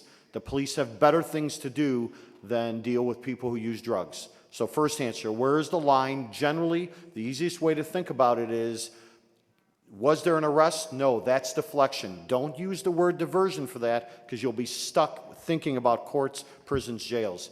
The other way to understand it is if she could have made an arrest, but now because that country is doing deflection, she no longer has to. And any police officer who's been around a while, or law enforcement, Jason was police, I come from law enforcement, will tell you they do not want to be spending their time on dealing with these issues. They want to be spending their time on fighting crime. And drugs and crime do have linkages, but this is not what they're concerned about. Second question, what happens if the person says no? In true deflection, where it is evolving already, remember, there was not going to be an arrest, so what happens? Nothing happens, except for the person misses the chance for an opportunity to have treatment, to have help. Nothing happens because they were not going to be arrested in the first place. Deflection is a different idea in a different context that leverages the hundreds of millions of early encounters that police have with people before they ever were going to need to arrest them. So what would happen if I was not going to arrest Jack? What would the officer do to me? She would do nothing. She was never going to arrest me. She might see me in 2 days. She might see me in a week. She might use deflection again, but the point is, nothing happens except for I lose out on an opportunity to treatment that I never otherwise had. The officer otherwise just walks away. She walks away and goes about her business, and I am left alone. In deflection, I am no longer left alone, like the great work of Villa Marini that they do here at the Cabineri. They're no longer left alone. There's something to do in the Cabineri. Get in their car and drive away because they have other things to do. Question one, question two. Thank you for those, Eved. Yep. Thank you, Jack. Now we have a question from Vera, please. The floor is yours. Hi, I'm Vera from Brazil. And deflection is a new concept for me and for my friends because I'm not from justice. I'm a psychologist. I work with health and social work and things like that. But when you were speaking, I was thinking, some part of deflections is approach to prevention, and some part of deflection goes to the harm reduction. Near the concept, I am trying to understand better. May you answer this, help me with this concept, okay? Thank you. Actually, I'm going to start, but, whoa, I'm going to start. Whoa, there we go. I'm going to start, but I'd like Jason and Rick, is Rick up here? Yeah. Jason and Rick to do most of the answer on this, and I'll be brief. Concepts around, so we say deflection is prevention. The way I've described it, yeah, it's prevention. We're not waiting for something to happen. In regards to harm reduction and other activities that occur outside of treatment, every country will build their deflection the way that fits their context. But deflection is much more than harm reduction. Harm reduction are practices. Deflection is a framework for all the ways in which we can act. So deflection is not equal to harm reduction. Harm reduction can be a part of deflection, but harm reduction is not sufficient for deflection. It is not sufficient. So let me turn it over to Rick and Jason. Yep.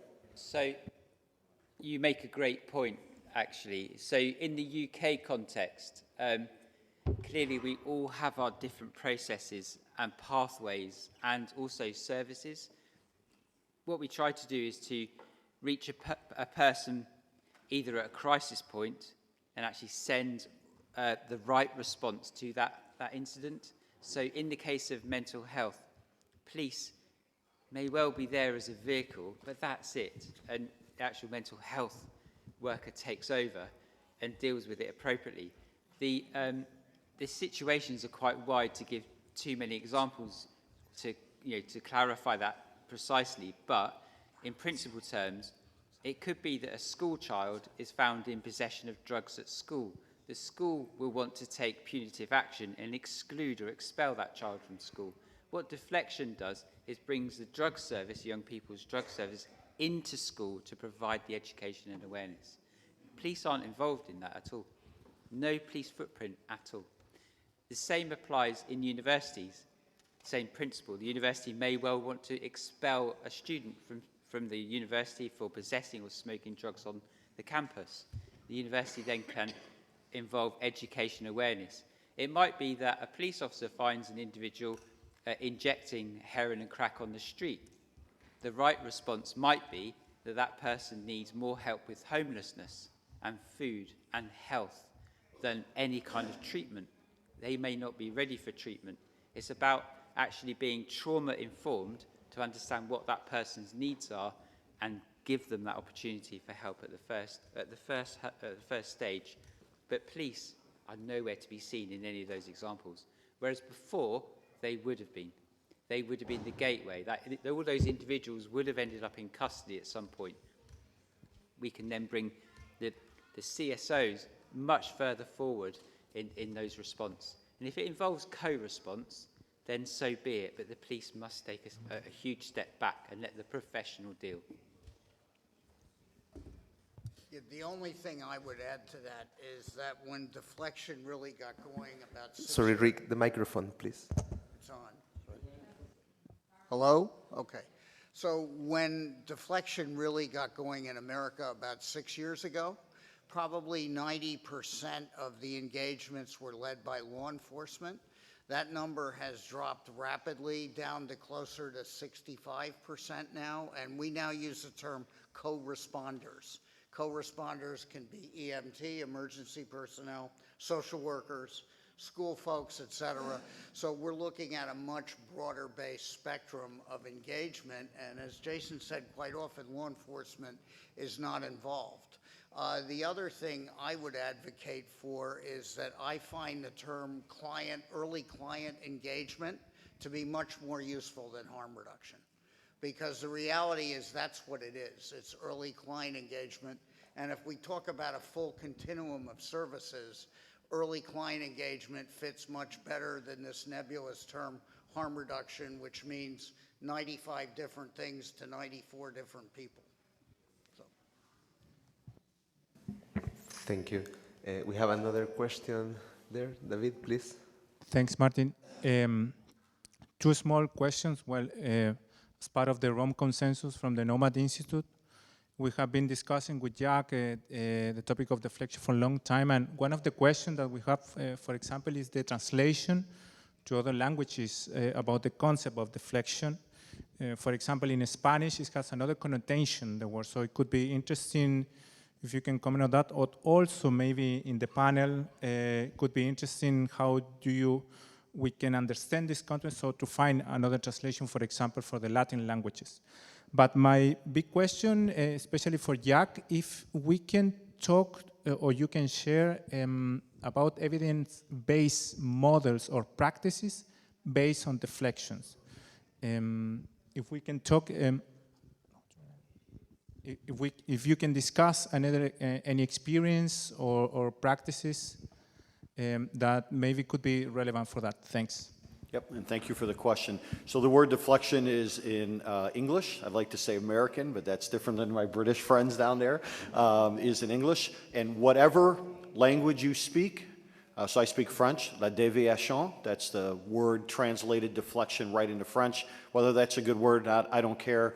You shouldn't care. Use the word and the phrasing that works for your country and your culture to understand what we are saying by deflection. So whatever word you use, rock and roll, as I like to say, that's good. If it's not called deflection, as long as the concept of what we're describing, and please give it a new word. Don't use old words, because you need to get into the new mindset of these early upfront encounters with law enforcement, where again, they are seeing people very, very early, well before anything happens. If you did not know that, They do not just show up and arrest everybody. That is not the way it works. They see people quite a few times before that, and that's what we're trying to get at.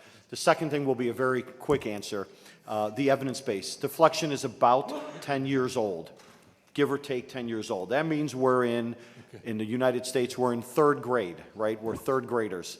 You can't expect too much from us just yet. So what does that mean? We have some research.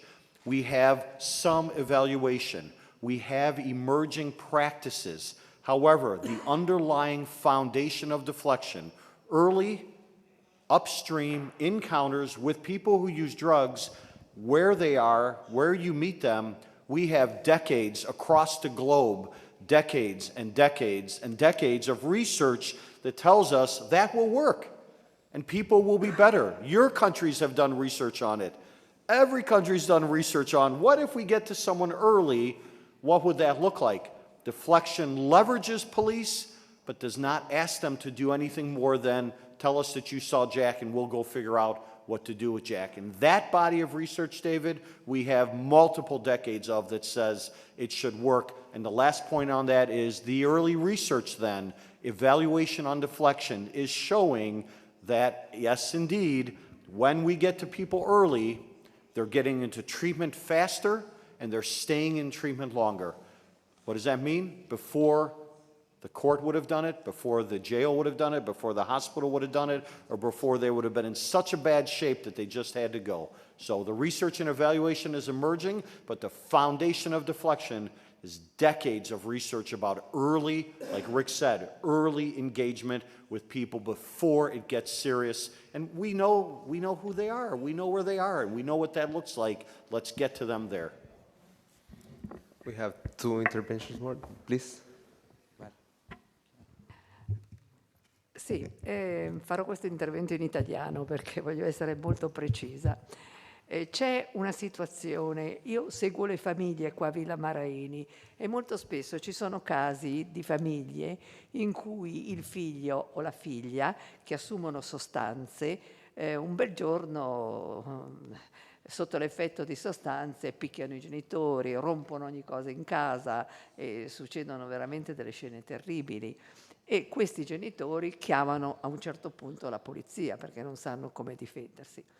E cosa succede? 2 cose possono succedere. O la polizia arriva e nel frattempo cerca di calmare il ragazzo e poi insomma tutto rimane tale quale, oppure il ragazzo viene arrestato. E questo inizia una sequela di carcere e avvocati e così via, molto penosa per i genitori, perché poi passa il tempo e si sentono colpevoli di aver fatto arrestare il figlio. Io credo che in situazioni come questa, per esempio, un'azione di deflection sarebbe la cosa ideale, perché spesso mi sono chiesta, si può fare qualche cosa di diverso? C'è qualche azione che la polizia può fare senza per questo diventare repressiva? E mi pare che in questi casi si potrebbe benissimo utilizzare la deflection. Grazie.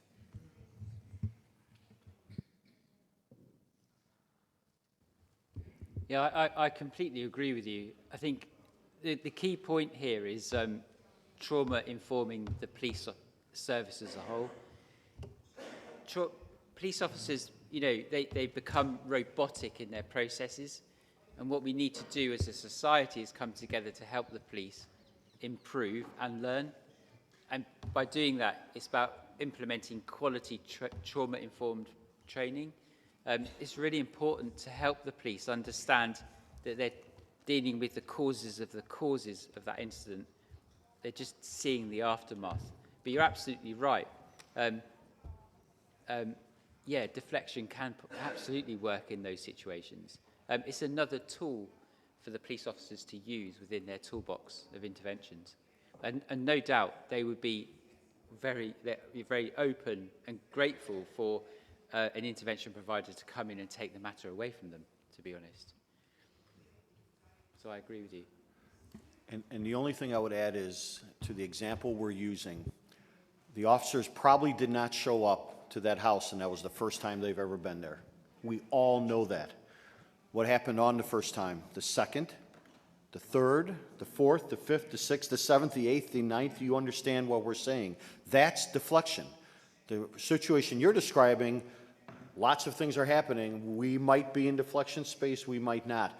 But they were there before, and they were there before, and they were there before, and that's where we want to shift the thinking and the conversation, and that's what deflection is. Vera, please. As I said, I'm from Brazil, and I'm part of a Brazilian Reduc is the name of the NGO, Brazilian Harm Reduction Human Rights Network. And they are seeing us through the YouTube transmission.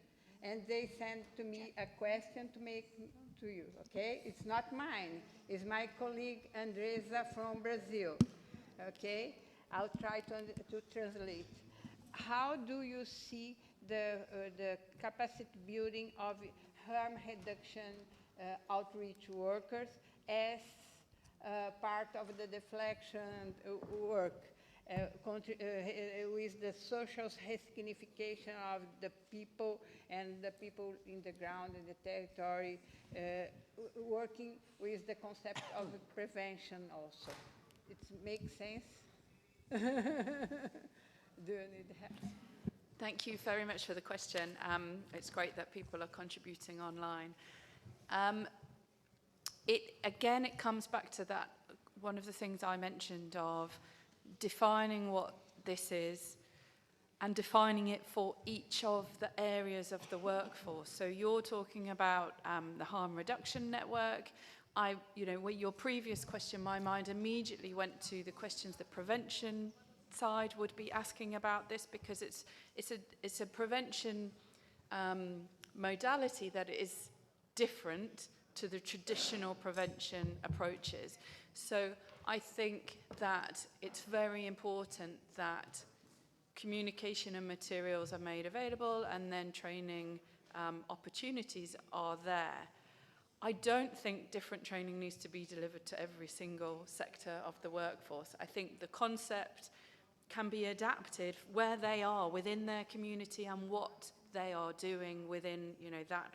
Perhaps the harm reduction network in Brazil is approaching it in a different way than a harm reduction network in, Spain might be. So I think that the concept needs to be introduced, an understanding of how the different sectors can play a part. But the training across the concept can be adapted by those professionals, I think, within their context. But I do welcome, Yvonne's opinion from the ground. Thank you for that. And yes, I agree. If I may share our situation, we actually have the outreach workers who are trained for this, because we have the CSOs, the civil society organizations, sitting in the court users committee. So when they're there, they can be able to lobby. What we have seen is when the police arrest some of our clients, because the programs are run by the CSOs, the police actually call some of the CSO heads and tell them, come for your person. Or when they see one of our clients is being abducted, the police actually call and say, come for your person, we have rescued him, but you come and take him to the hospital, come and do all this. And this is because we have trained, we've ensured the outreach workers have been trained.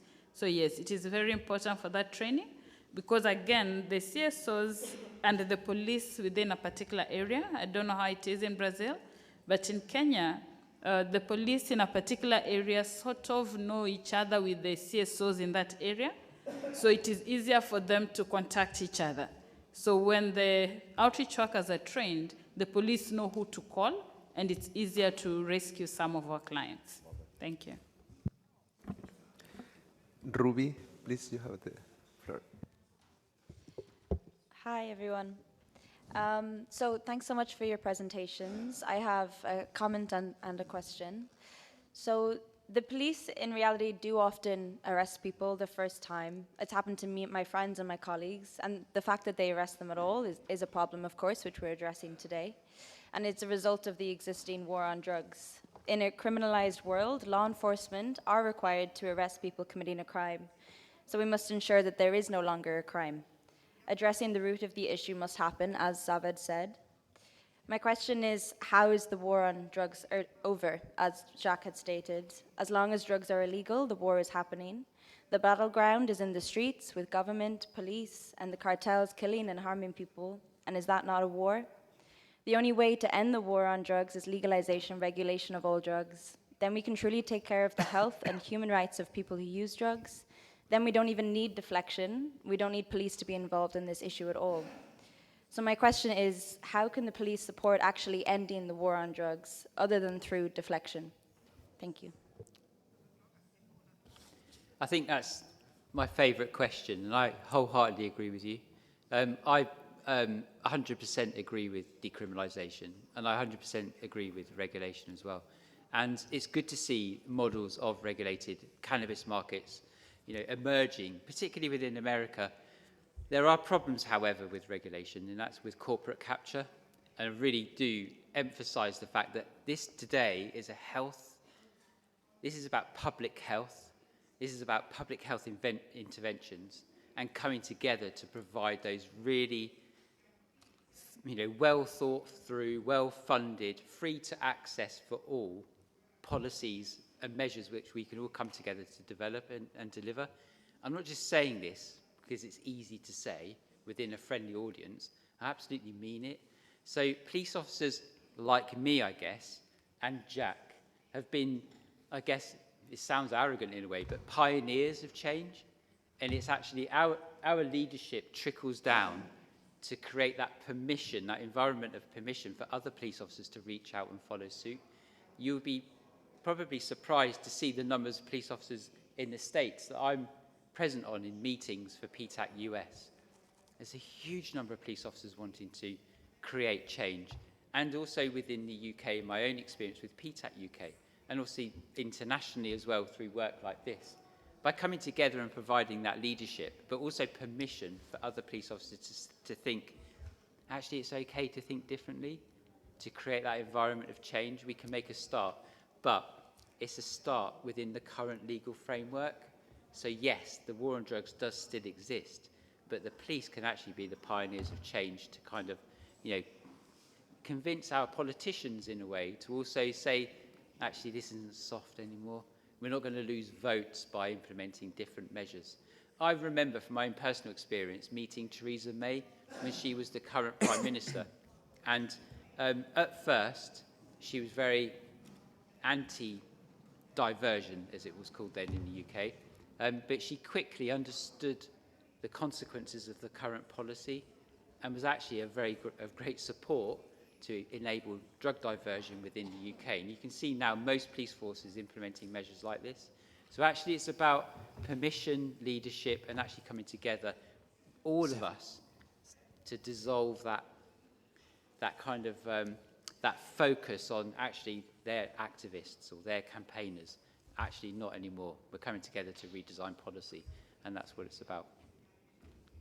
I'm also a trustee at Transform Drug Policy Foundation, and so we're experts in helping countries and jurisdictions develop regulated markets for drugs.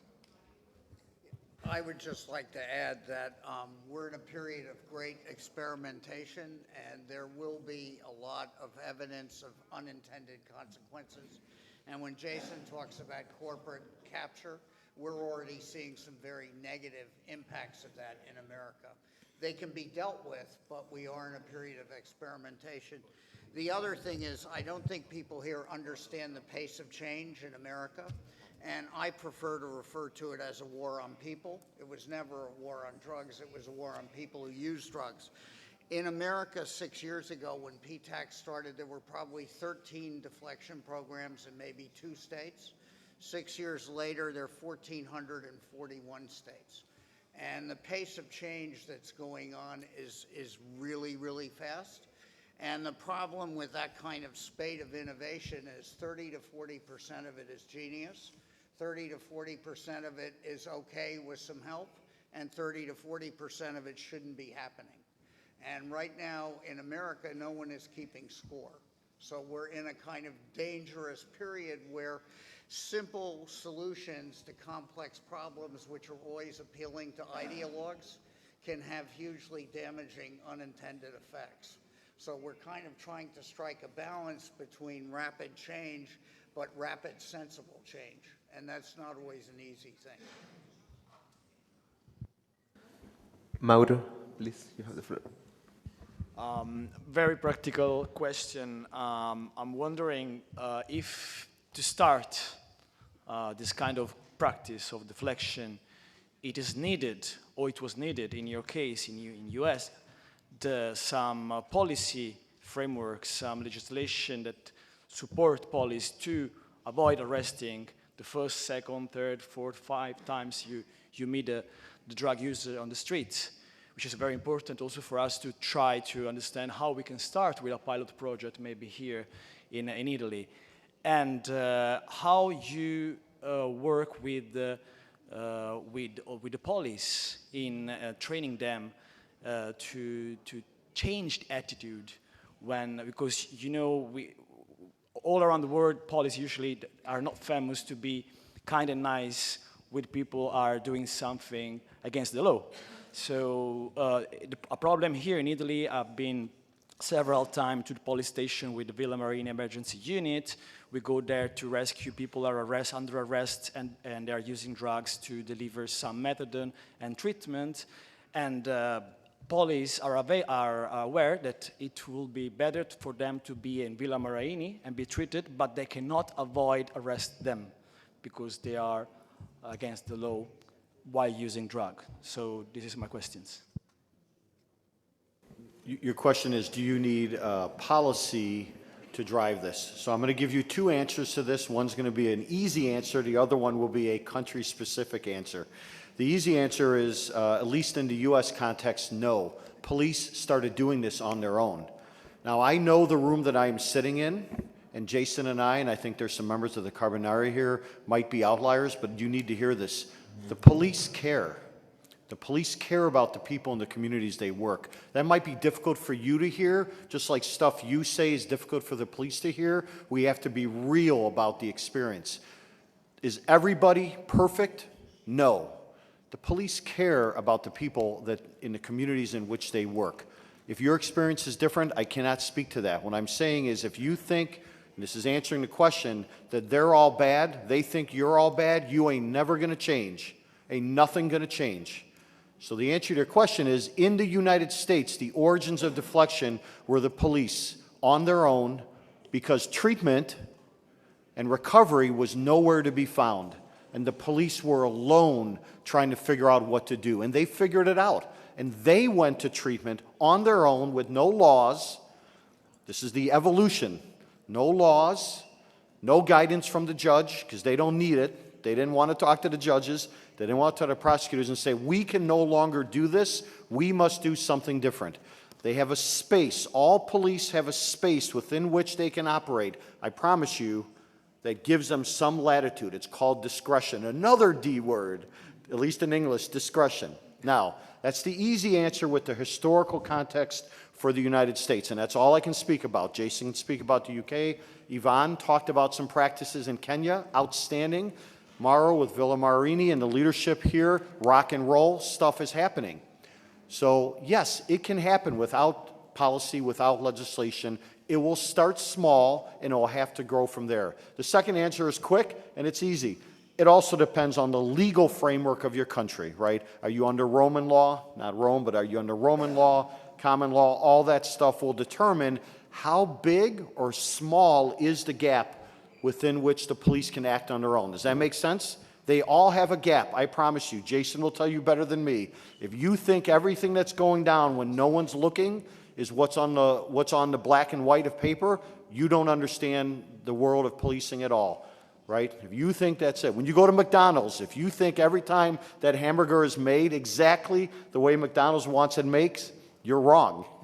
Everybody's kind of doing a slightly different thing, right? Or if you don't eat meat, whatever your hamburger looks like, that's fine. So the legal framework for your country will determine how much space do the police have to move, and they have some, and then that might lead to a ground-up effect, as in bottom, community up, that says we need to give them more space and we need to do this or that. And I know some of the words I said will not resonate well with you. It's okay, because some of the things you say to police don't resonate well with them. If we're going to solve this, we must get past the war on each other. We have 2 more interventions. Please, Madam. Yes, you. Well, thank you. Mine has probably been overtaken. I was just going to re-emphasize what my colleague from Kenya had spoken about, the need to have very practical solutions on the ground. In Kenya, for example, she spoke about the trainings that we are doing, working very closely to train paralegals. Paralegals are community resource persons, some of them persons who are consuming drugs, persons who've been in the situation but that they have managed to be rehabilitated. Then they're able to work together with the persons who are using drugs themselves. They're able also to work with the police and the other lawmakers, law enforcers in general. When we are training the paralegals in the community, we make sure that also the police, that also the other lawmakers are involved in this training, so that we build the relationship, we build a group at that level that they're able to speak to each other. And therefore, we make sure then that the police are able to understand that it is not just about law breaking, it is about supporting these persons who are dealing with a medical condition and that they need that support. So really that training them, having paralegals, and also the persons who inject drugs themselves, being trained and capacitated to know their rights, so that then they are able to engage with the police and with the rest. Thank you very much. So, Jamie, please. Thanks, Martin. Yeah, I want to come back to the question that was raised around like evaluation, and Jack, you said this is like an emerging thing. It's it's still early days. One of the risks when you lower the threshold for police to get involved with people is net widening. The idea that you actually end up, the unintended consequence is that you end up with more people involved with the police than you had before. So given that this is deflection before arrest and before any action is taken, how is that being recorded? Like, how does a policeman or a policewoman or a police force record that they have deflected 7 people today? And what is the follow-up to that in order to see if it's actually been useful or how it's worked? And because that's where the data would come from to say, this is the effect, this is the impact it's having. And how do you do that without entering someone into the system? Because, again, that's kind of like the contradiction there. Again, another great question from the corner over there. So it's complicated. The team effort. It's really complicated. So within the UK, we have the National Crime Recording Standards, and they're very difficult to manoeuvre around, quite rightly, because it leads back to trust and confidence and legitimacy, and also, to counter corruption. So the rules are robust. Within UK policing, we can record something as a non-crime police incident, which doesn't hit any form of vetting or any form of disclosure. It's it's a safeguarding tool. And that safeguarding mechanism can then filter through multi-agency safeguarding hubs. So deflection is about offering someone the right intervention at the right time. Police might not be there to make that record, but actually sharing that information between an agency and another may well be the mechanism that's used. The police may well be involved in that process of sharing information, but ultimately it's about public trust and confidence, and also trust of partners. We've got to trust each other that I'm going to give you a name and contact details for you to reach them. And policing needs to be involved in that process, but the public do too. That's really, really important to have that trust and confidence. To manoeuvre outside of that, policing also within the UK context, so being greedy about the UK stuff at the moment, community resolutions and Outcome 22 are principally the jewel in the crown of the British justice system. So it's a police intervention where formal recording has occurred, yet the decision-making hasn't affected someone's vetting, so it doesn't ruin their future job opportunities and things like that. That is something for all jurisdictions worldwide to take note of. There are ways to overcome that sharing and vetting and disclosure. Disclosure can really, really damage an individual. What was that called again, Jason? That thing you just mentioned? So community resolution and outcome 22.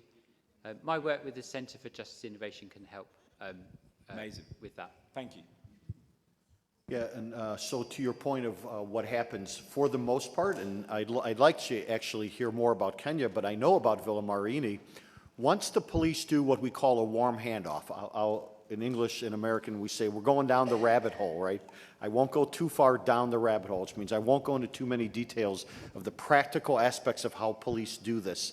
The police conceptually do not want to be involved in stuff that is taking up their time and accomplishing very little. I'm just going to tell you that. If you haven't figured that out, they get into situations that they mostly don't want to be in because there's nobody else to go deal with the situation.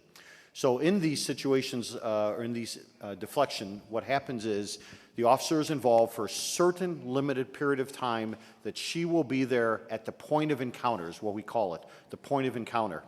And that point of encounter is where she's met Jack, and something's happening in real time. Think minutes and maybe hours. Where deflection exists then in the United States, and that's all I'm speaking to, we've got examples, clearly something from Kenya, clearly something here from Italy, it's all going to look something like this. The officer will eventually back out and she will no longer be involved because deflection, the wraparound of outreach and engagement for the family, not just the individual, takes over. And the officer gets back in her squad car, her police car, and she has other things to do. So generally, that's how it goes down. As to the recording of it, I will just say this. There are lots of things that are supposed to be recorded, like Jason said, that don't get, and that's not meant to be funny. Like any job, yes, in the US it's called a contact card. You come in contact with someone, you record that I saw Mauro. And then you go about your business because you're not doing anything with Mauro. Let's just be honest. In any of our jobs, are we filling out every piece of paper and every form? Just be honest. You know, do you think when you go somewhere that, no, they don't. But what we want is we want the officer to do deflection, whether she fills it out or not, we can get to that in time. But that's the best answer, is it's not perfection. It is, as Rick said, the early stages of a new way of thinking, a new way of understanding what could be possible to get to people early at places that we were never able to reach them before. And for treatment and for recovery, the interesting thing for them is deflection should be exactly what they want, because treatment and recovery otherwise generally sees people when all sorts of bad things have happened. So I'm going a little bit beyond your question, but the answer, Jamie, is yes, some will be recorded, some will not. Now, when there's evaluation, and we have sites that are being evaluated by researchers, then they are doing a much more formal process on it, obviously, to know what's going on. Are they looking at race? Right, in the United States, we are always being mindful and paying attention to of race issues, equity issues, income issues, gender issues, who's getting deflected, who's not, who's getting arrested, who's not. Those are parts of the evaluations that are unfolding already and will be out. And we want, I know I keep saying the United States, we are here as part of Rome Consensus and about a PTAC to say we want to hear about the other examples of deflection, like Kenya, like Villa Marini here in Rome at the Carbonari, because we know it's going on. This is about scaling and building a movement and a field that says instead of waiting for whatever, let's just get to them early. So if you're out there and you're doing something that sounds like deflection, whatever language you're using, whatever word, come and see us afterwards, because we want to see that, we want to learn about it, and we want to share it. I think we will have our last intervention from Augusto, please. Thank you, Martin. Actually, because in Macau now we are discussing the current drug law, and we are trying to see how we can avoid the people that use drugs going into the prison. So I think that this deflection, it's interesting, and I need some more practical facts to understand better and to see how I can present to the Chinese authorities that they have a different opinion from us. But one thing we have in common, and also the police in Macau, that people that use drugs should not go to the prison, but they are still going. So this, I mean, this deflection, because once I was a drug user as well, and if the police catch me in the street using drugs, I'll be very happy to give me deflection. So how many times are you going to allow me to have deflections? And because not always people is willing to go to the treatment center or whatever, and mainly if we are having pleasure. So how many are going to allow me to have this? Because if you're going to allow me, 7 times, 8 times, 9 times, people like me, and then we have 100 people, 50 people, you're trying to go deflection, then eventually the community will start complaining, saying that the police will not do their job, they don't put the people in the prison, they don't send to the court, and there's people, using drugs all over the place in the community, and then they complain to the mayor. The mayor is about having elections, so he needs the votes. And he goes to your commissioner for your police and enforce, and then you guys go to the street and start to clean the streets because the mayor wants, because he needs to. So then the deflection is over, eventually during that moment. And then you have no, as you said tomorrow, you don't have any kind of legal protection or framework that legalize the goodwill of what the police is doing, right? Yeah, that's what I would like to know in practical terms. How many you're going to allow me to not respecting or not, take the opportunity of this deflection, and how you deal with this pressure from the communities, because we can see many places are using deflection, and we can still see a lot of people using drugs in the streets, and et cetera, et cetera. Thank you. Yeah. Okay. Yeah. I'll go, and then I think if you want to see, because you're doing something like this. Yeah. So as to the number of times, we have no idea. Easiest answer, we have no idea. We have no sense of it. But remember that deflection is a situation where we're getting to people early. So if we're getting to them early, some of what you're describing might not actually take place. So that's the kind of a very a simple but not a good answer way to think about it. We don't know how many times. It's not really that kind of thinking, because it's not the justice system, right? The justice system and the courts and prosecutors think of how many times do I get to go through a special program or through some initiative or avoid jail. That's justice system thinking. Deflection is community thinking with partners from law enforcement, right? Justice system thinking, how many times, how much can I keep track of you? And that's important. That part of the system matters. There's a panel coming up after this. We're not saying do away with the things where some people need to go and be arrested and go through court and jail and prison and alternatives to incarceration. We're not saying do away with that. I want you to hear that. Deflection says if we get to you early, some of the things that before there was no answer for, we now have some answer for. It is not magic. It is not a miracle. It is something new and something different that is expanding and growing. So not a great answer, but what I can tell you now. Do you want to try, Ivan, or yeah? Okay, if I may just add but a bit. So in our situation, it's not really an issue of the number of times, because our people are still very afraid of the police. So how the situation looks like is if the police find you using or in possession, during the training, the good part about that was we had the people from the justice system, the judiciary, and the police, and they actually taught us about their own discretion. As police officers, apparently, they can decide how to handle you. They can decide if I'm taking you to the station or if I'm escorting you home and all that. Same with the judges. They told us at this point, we can do this, at this point, you can decide not to. And that sort of helps, because now we know they are protected. Initially, we thought they're doing some corruption things and they could be bribed, but they told us no, they're actually protected. They can decide not to arrest you.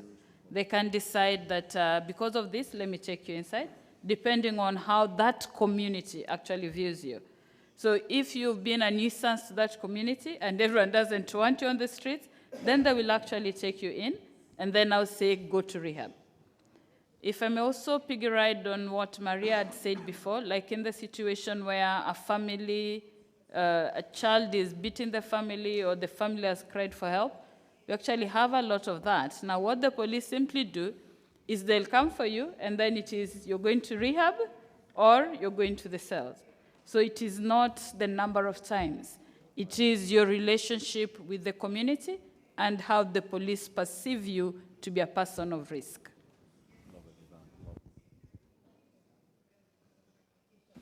I just got to say, I love it. I love what Yvonne says. If you're wondering what I'm whispering to her all the time, it's, I love it. I love what you're doing. We got to come to Kenya and we got to see that. That's deflection. That is the emergence that 20 years ago could not have happened.